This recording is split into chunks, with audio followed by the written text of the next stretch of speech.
السلام علیکم بس ڈرامہ سیریل نیلی کوٹھی جس میں شاید زید کو بھی پتہ چل جائے گا کہ زارا مشکل میں ہے، وہ بے گھر ہو چکی ہے، اس لیے شاید زید اسے اور سارا کو اپنے گھر لے جائے گا اور سب کچھ اپنی والدہ کو بتا دے گا۔ تو پھر نیلوفر میڈم زارا اور سارا کو اس وقت تک اپنے گھر میں رہنے کی اجازت دے دیں گی جب تک ان دونوں کے رہنے کا کوئی انتظام نہیں ہو جاتا۔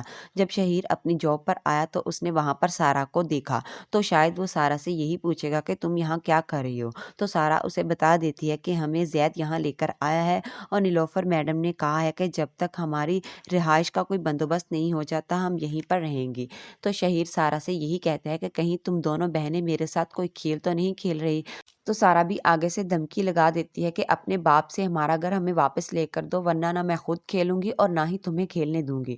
ادھر سے بسما آ گئی، وہ شہیر سے یہی پوچھتی ہے کہ یہ لڑکی کون ہے، تو شہیر بتا دے گا کہ یہ زارا کی چھوٹی بہن ہے۔ سارا چپ چاپ وہاں سے چلی جائے گی۔ سارا پورا گھر دیکھ رہی تھی تو اس کی نظر اکبر صاحب پر پڑ گئی، وہ ان کے پاس چلی گئی اور باتیں کرنے لگی اور باتوں باتوں میں ان سے سوال کر لیتی ہے کہ آپ کی کوئی بیٹی نہیں ہے۔ یہ سنتے ہی اکبر صاحب اس سے یہی کہتے ہیں کہ تم نے مجھ سے یہ سوال کیوں کیا، تو سارا گھبرا گئی اور یہی کہے گی کہ میں تو ایسے ہی پوچھ رہی تھی۔